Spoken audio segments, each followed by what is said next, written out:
Good afternoon. So back in the assembly mode. So as you might see now, the spring and everything have been lifted, or the A-arm and the spring pan have been lifted into position. I've left everything as it was when I lifted it into position. I didn't put you through the pain of watching me actually operating the jack. So it's all in place. So the reason I have the dowel in the top here rather than the bolt is to allow this kingpin to move around a bit, because this bolt here is a bit difficult to get to align. So I have a little pry bar here somewhere. There we go. I have a little pry bar, a little adjustable pry bar, which I can put into here, which can then lift up the A-arm or whatever, the arm, to get the bolt into position going through from the back, and then tap it into place with a copper hide mallet. I fitted the anti-roll bar link that arrived yesterday, so that just adds a bit more rigidity to the whole thing. Make sure that you put the back's adjustable bit. This adjuster has to face out the back. Don't put it on the other side, because then it's very hard to adjust. Yeah, all the nuts are on, washers are on. Nuts are on at the top up there.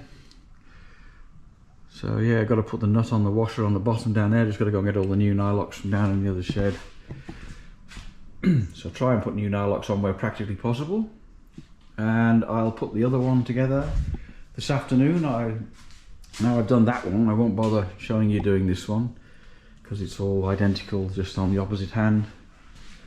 So yeah, it all looks good, all neat and tidy.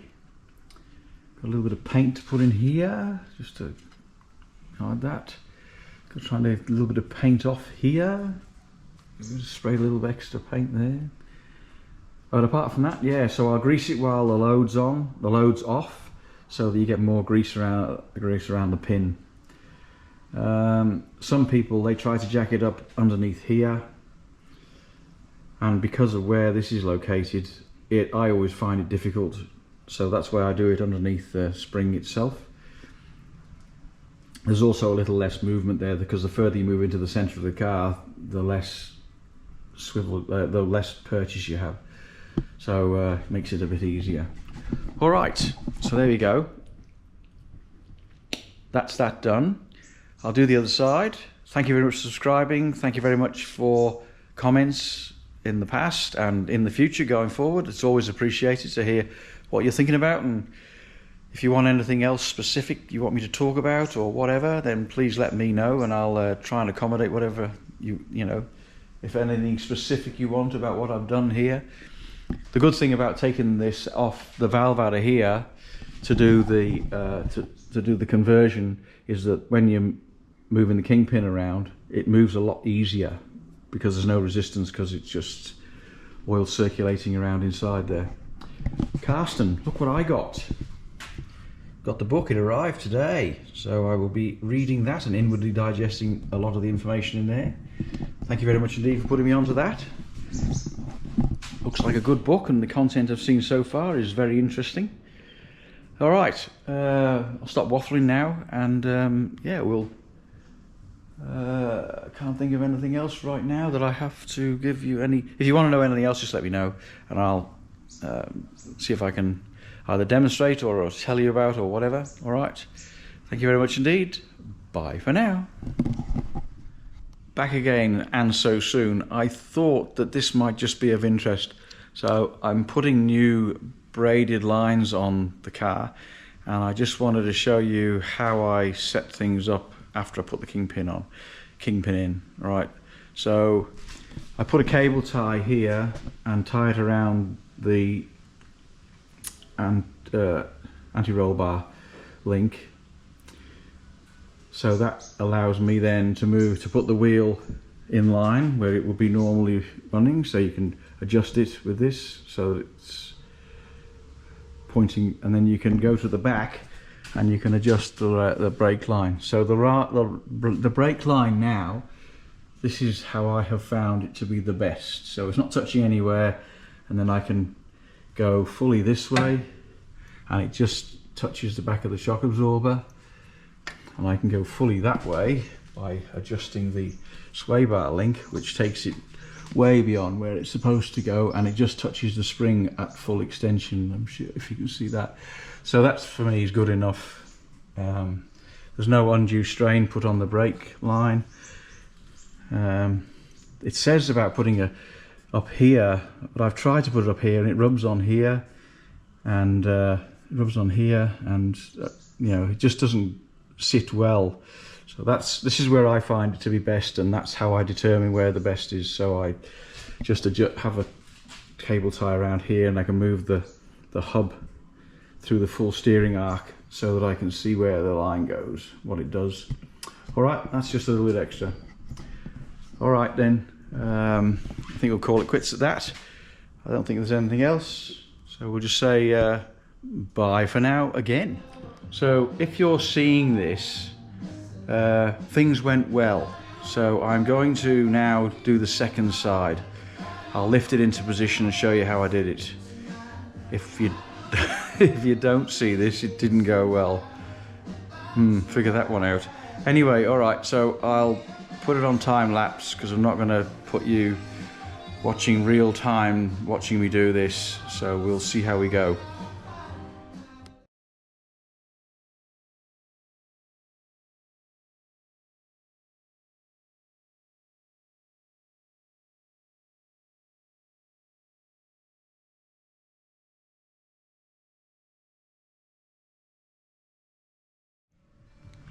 So it went well to a point. I forgot that the top pin has to come in from the other side on this side. I was trying to push it through from this side, and actually, because I like the threads facing on the back side in case they get damaged by whatever, I forgot that it has to come through from this side on this side of the car. So you'll be able to see that. So that was just an error on my behalf. But apart from that, it went fine. So everything's in there now, secured. And just got to tighten everything up, put all the bolts in, tighten everything up.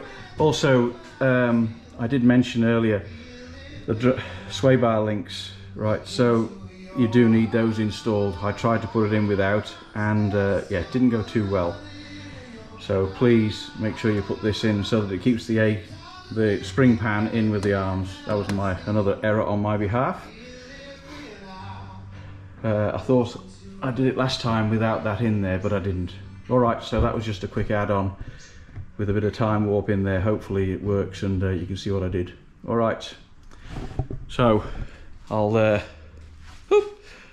say thank you very much yet again, and I'll speak to you soon. Put the steering rack back in. Maybe I'll do that tomorrow. I'm not sure yet. Depends how timing goes. I've got a maintenance activity to do tomorrow morning at the station, so it will be tomorrow afternoon if anything. All right, subscribers, thank you. Comments, welcome. Thank you very much. Bye for now. Hello again. So I seem to be on a bit of a roll this afternoon, so I've decided to start putting the rack in, the steering rack. So I'll show you what I've done and why I've done what I've done, and then we'll see how far we get. So right now, what I do is I put the steering rack in place. And when you're working on your own, it's difficult to work with the steering rack because obviously, well, you might need somebody up the front there to. So I always put the track rod ends in and tighten them up, and then the rack can move around to its heart's content. So you can put it right out, right back in. Right, so the rack won't fall out onto the floor because it's secured by the track rod ends. So I'll drop the car onto the floor now, and then I'll go and do the top bit. And everything was going so well. I knew I should have stopped when I did. So I put the steering rack in now. It was relatively straightforward after I mentioned the way I put it in. However, Houston, we have a problem. So you might be able to see now, the rack is in position, and you can see said gap underneath there. There's a little bit of a gap here, and the rack can go over, like it needs to go over, say 4 or 5 mil, about 1/4 of an inch for the American people who are tuned in. Now, if you can see up there where the rack goes through the chassis, you can see that it's hitting the bottom right hand side there. So it's got a bit of room to go over to the left. It's got a bit of room, sorry, you've got a bit of room to go over to the left up there. However, when you look up here, I haven't got any room to go left. So this has got something to do with the left hand to right hand drive thing. So you can see there, that's touching there. Now I can fix that with the Dremel. I've got no problem with that. A bit of a burr. But this was a bit more interesting. So I think I may, oh well, I'll have to obviously take the steering rack out again, and then I'm going to have to try and get in there to adjust the rail, the top of the rail there. Bugger.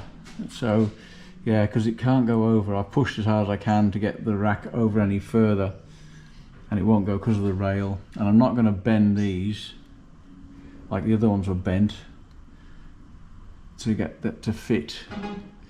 I'm going to fix this properly. So yeah, you can see the problems here. Yes.